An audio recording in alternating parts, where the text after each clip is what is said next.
kila siku. Kwenye miaka yako 10 msiba gani huwezi kusahau? Yaani misiba hii ya nisiwe niwaite wateja ambao mnawahudumia. Msiba gani ambao kama kuna timbwili ama chochote kiliwahi kutokea unaza huu bana na ukumbuka mpaka kuna msiba mtu anapooshwa maji yake ni dili. Hii sanda anaofungwa mtu ni dili. Kivipi? Unaweza ukaenda kwa mtaalamu kaambia bana nitafutie sanda. Kwa watu wanaoamini hayo mambo ya kishirikina. Mambo ya ushirikina upo asikwambie mtu. Bwana nataka yale maji ya maiti ambayo yanayooshwa yakidondoka nikiingie. Tana kinga anapeleka kufanya mazingira yao. Umeona? Sasa hivyo vitu vingine unakuta sasa labda mtu fulani kafariki. Lakini kufariki kwake hajakufa kwa nguvu za Mwenyezi Mungu kupenda. Washirikina nao wamechangia. Ndio kama ninaweza kukwambia unaweza kukuta sanda labda ukanani lakini ukashangaa hamna kitu. Umeona bwana? Kumeneza sasa pale anapokuwa anafanywa vile vitu kabla kwenda kuzikwa, lazima kuna mjanja ambao labda alofanya mazingira yale. Atataka kuwa kimbelembele maji mule ndani akafanikiwa lile jambo lake, maji mambo yake na waende sawa na wenzao. Umeshaziona nyakati kama hizo zikitokea? Zipo. Kwa watu wenye changu. Kwa sababu gani nakwambia zipo? Mtu amefariki. Anatakiwa mtu kwenda kuoshwa. Mtu yupo. Hivyo unaweza kaenda kung'ang'ania wewe maiti ukaosha wakati huo mtu yupo. Yaani ile kinda anaenda kufanya mimi. Mpaka ugomvi. Mimi ndo dada yake au mimi ndo mtu fulani. Lazima wakati hiyo hamna. Kumbe mtu ana jambo lake. Ni mmoja aingie kwenye jumba cha maiti anapofanywa shughuli zake, afanye mambo yake, matoka yako anayoyataka, mambo yake ende sawa. Kwa hiyo inatokea watu wanataka hata kupigana kwa ajili ya kwenda kuosha. Inatokea. Sababu unakuta mtu kaagizwa labda kucha. Kaagizwa nywele. Au kaagizwa maji yake yanaosafishiwa yale yanapokafuniwa sijui nini. Na ni vitu kama hivyo. Unavipataje sasa? Nao waganga sijui kwa nini huwa wanaagizaka vitu fulani hivi vya ajabu. Maisha sasa ndio hicho unakuja kuangalia mtu katumwa hela basi tu ni mnaji. Unajua bwana ushirikina, ndio maana nakwambia ushirikina upo. Umeona bwana, ila mpaka kuja kuamini kwake labda ya kutokea au uyaone. Sasa pale huwezi jua. Kila mtu ana dili lake. Awe ile amekufa kiushirikina, awe amekufa kwa Mungu mwenye kupenda, lakini katika mazingira ya kumwosha maiti, kumwandaa mpaka kumpeleka makaburini kwenda kuzika, inatakiwa ulinzi mkubwa usimamike wa ndugu. Kuna jirani, kuna mtu baki, yote wanatolea pale pale. Kwa hiyo kishatokea kipengele kama kile na mtu alikupa kusudio lake litokee jambo lile, mnaji na mimi nimalize kipengele changu. Wewe unafikiri utambana vipi? Lazima jipekeche kama sio kujipekecha yeye lazima atatoa oda kwa mtu. Maji lake liende. Ndio napoongea salio maisha yanakwenda. Kwa maana hata mimi hapa ninapokuambia bwana kikubwa hela. Bwana kinateka hivyo na hivi tafanyaje? Hela kwanza, mambo mengine natafuta maisha. Natafuta maisha. Kwa hivyo vitu kama hivyo vipo katika kupambana ndugu yangu. Ali. Sasa kwenye kuzikwa huku na mambo ya mazishi, mara nyingi tunaona ikiwemo kwenye mitandao ya kijamii, kuna mtu ambaye labda wakati anaishi kuna kitu chake alikuwa anakipenda sana. Ndio. Anasema bwana hiki nakipenda kiasi kwamba nikifa naomba nizikwe nacho. Ndio. Wapo watu wachache huwa tunaona kwenye mitandao, tunasikia hizo hadithi maarufu. Ikiwemo watu maarufu, ikiwemo hata watu wa kawaida, anaweza kuwa sio maarufu lakini anasema mimi kuna kitu fulani nilikuwa nakipenda, naomba nizikwe nacho. Kuna vitu kama hivyo ambavyo mnakutana navyo? Mtu labda kazikwa na kitu fulani. Mimi kwa kweli kwa hilo bado sija. ila ninapojua mimi watu maarufu tunaona, ila kwa sisi huku katika harakati zangu mimi huku ninavyofanya sijawahi kukutana hicho. Labda useme umetoa labda kama nilivyokuambia mifupa, labda ukuti, labda kuna kitu ambacho unajua kabisa hiki labda kazi kwa nacho marehemu, bado sijakutana nacho. Nilikutana nacho bado, ila kwenye mazingira ya hata mazingira labda basi tuseme ya ufahari, nilikuta mtu kazikwa labda na suti kali, hiyo saa nzuri, kiatu cha gharama, na tumesikia sana hiyo. Watu kuna mazingira watu walikuwa wanafukua, sio michezo bado ipo, watu wanafukua, wanamvua marehemu, wanachukua suti, wanafanyaje hivyo vitu? Vipi hivyo vitu vipo? Naweza kusema vipo kwa ajili gani? Kwenye mazishi kuna mambo mengi, au kipindi pale sasa ina kwa wenzetu wa Kristo, anapoagwa pale marehemu nini, anaonekanika. Kwa hiyo unakuta kuna watu ambao wenye usongo na makaburi kama hayana ulinzi, watu hivyo vitu vipo. Na nyinyi mmeshakutana nazo hizo, kwamba labda unafika unakuta kaburi ili machini? Kwa mimi bado sijawahi kukutana nao kushuhudia, ila wakazi wakubwa wangu wakazi wa kulima kuna hivyo vipo, kwa sababu unakuta mtu anaenda kuzikwa labda na sasa unaona bwana, ukija kuangalia katika mazingira haya na kwenda kufanya jambo, ulinzi ile kamili haupo. Umeona hata za kazi hajui hilo, wanajua mtu alokufa kasha, watu wanaenda wanafanya kwa sana. Tunaona kabisa kazi iko na vitu vya samani. Umeona bwana, kwenye utafutaji ndio hivyo. Kama kimfano hata mimi hapa na mfano na nasemea itokea labda inatokea mtu kweli na vitu vya samani ambavyo unajua kabisa hapa taka mwenyewe na moyo kulicheza ili harakati fulani na toka kimazingira fulani, unapita navi maisha yangu hapo wewe hali wewe. Sasa mtu kashakufa lakini si vitu vyake sawa. Mwisho wa siku ndo vinakuja vinapotelea tu mwenyewe, ndio tuko nazungumzia. Unaona bwana.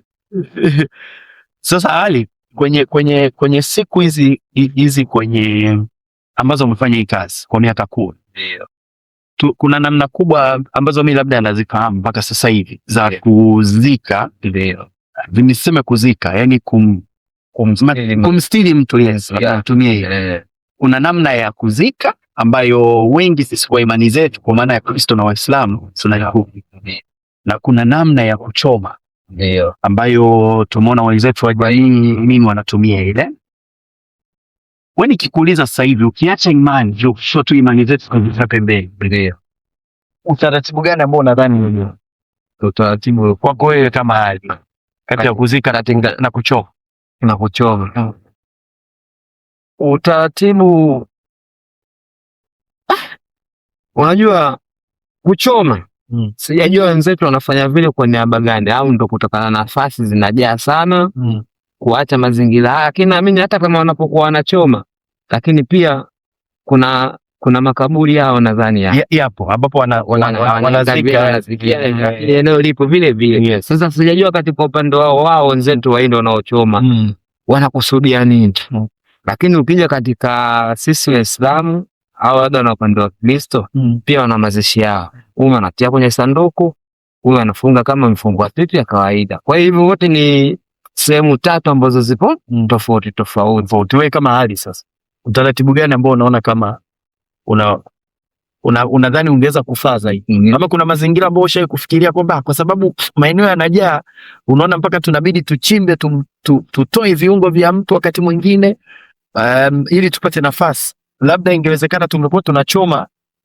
Manake ukichoma ule yale majivu unazika sehemu inakuwa ni ndogo. Utaratibu huo ushawahi kufikiria vitu kama hicho? Ufikiria, naweza nikawa nimefikiria kutokana na changamoto za maeneo ya kwa Dar es Salaam. Sasa uweza ukafikiria wewe kama wewe, je, mwenye ndugu bali umchome mtu wake? Na kwa sababu pia of course ukiacha ndugu ni jambo pia la kiimani. Kwa mfano wa Kristo tunapozikwa, kwa sababu pia kiimani kuna utaratibu wa Waislamu pia kuna utaratibu which I understand.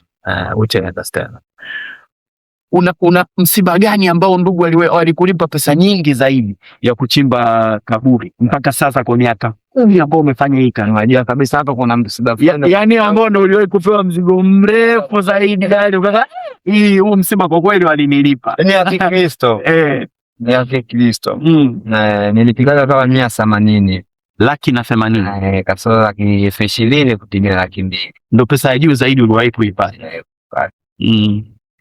Na mnakuwa wangapi kwa kawaida kwenye kuchimba? Watatu au 20. Godili kama la kwako au unawatoa ngapi? Na ni kama kazi kimfano imekuja labda ya kufanya labda ya laki. Tampo 20 au 20 40 stendi. Maisha yanaendelea. Fresh. Na wao siku wakipata na mimi naenda kupiga dei wako hapo, napiga jembe, nachukua 20 yangu, move chagua. Kwa wastani kwa mwezi unaweza ukapata makaburi mangapi ya watu? Kwa wastani unajua inatofautiana. Lakini unaweza ukasema mwezi yani hamna matatu. Makaburi matatu kwa sababu kazi sio kwamba ni wewe tu peke yako. Vijana huyu kwa kule wao unaanza kuangalia bwana, mimi Mungu ameniona kwa riziki hii, kwa mwezi unaweza kushangaa matatu. Japokuwa hatuombe ile kwa sababu bwana ile kwa sababu unaomba hivi na unatianzia simanzi wewe hapo ndio upate mkono kwenda kinywani. Sasa hii nayo inakuwa lakini ipo kama hivyo. Ali umeoa? Mimi nimeoa. Una familia? Watoto wangapi? Na watoto wawili. Watoto wawili. Yeah.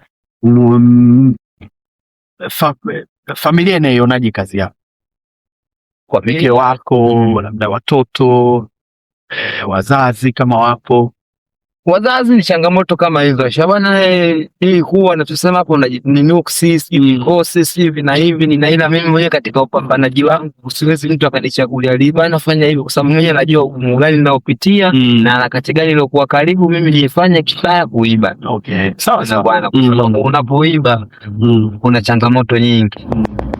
Maskari, uelewani na watu, wewe mwenyewe kifo chako kinaweza kukaa muda mrefu, muda mfupi. Kwa hiyo kinachotakiwa kupambana na kile ambacho unajua maadamu unafanya kazi halali. Kila mtu anafahamu bwana yule mishe zake fulani, ile mishe yake fulani, basi hiyo ninachoshukuru Mungu. Simkapi mtu, siumeibii mtu, na fatwa riziki inapotokea sawa. Tukiacha huko upande wa pili huko tunaona harakati zetu zingine, na ndio maana naambiwa usitegemee kupiga mguu mmoja. Okay. Kuna mishe nyingine pia ambazo unazifanya? Mishe gani? Waga mimi napamba pia. Shughuli. Okay. Wewe ni mpambaji? Safi. Ni mpishi pia? Kweli? Yeah. Wacha bwana Ali bwana. Wewe vitu kama hiyo. Wewe mtu wa kutoa vitu? Yeah. Sana. Tunapenda sana. Na ndugu yangu hapa anaitwa Nogo, anaoa siku si nyingi. Basi akiniona mimi yote imeisha. Wajikupa shughuli yake? Yaani yote imeisha. Umemaliza kazi. Ina maana wewe kwenye msiba sasa Ali unaweza ukapiga kuanzia kupikia kwenye marehemu mpaka kuchimba kule. Inatokea. Sasa kwenye msiba na bamba. Okay. Unapamba, unapika, unachimba kaburi. Unaweza ukashangaa imetokea riziki ambayo yote umeikamatia wewe, basi yote nikamanua mimi. Au huyu akakaiwa na yule, huyu akakaiwa na yule. Yote alhamdulillah mambo yaende sawa. Hiyo safi sana. Kuna maendeleo yoyote ambayo umeyafanya mpaka sasa hivi kwa hiyo kazi ambayo angalau yanaonekana hata kama sio makubwa sana, lakini unasema bwana at least wanao hili nimeweza kulifanya kwa sababu ya hizi shughuli zangu, ikiwemo hii shughuli ya kuchimba makaburi? Ni kweli nashukuru Mungu, bado sijafanikiwa kununua uwanja, lakini mzee wetu amefariki, amepata katika eneo letu. Eneo letu lile tupo vijana, kila mtu kashachukua jukumu lake, tumejana vyumba, ila kuna nafasi iliyobakia mwenyewe. Sasa nikienda nikirudi 70,080 na kila tupali nikiwa kwenye vyumba viwili. Tunapiga bati lakini kisha hadi gebo tayari baada kupiga bati. Okay. Na kuanza mazingira na kujiandaa vipengele vingine. Safi sana. Na watoto shule wanaenda? Watoto shule wanaenda, nashukuru Mungu. Mwenyewe maisha yanakwenda na zidi kupambana, imaji kesho nije kuisoma vipi. Sababu kuna leo na kuna kesho. Muona bwana, muona bidi vya vitu vile lazima vibalance. Kwa hiyo natushukuru Mungu. Kidogo ninachokipata najua napambana nacho vipi maisha. maisha yanasonga. Samson.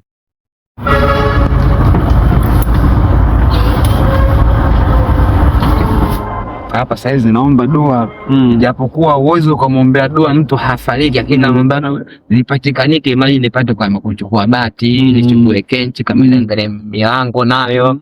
Imagine na mimi nimalize nikae. Kwa sababu umeshafika juu.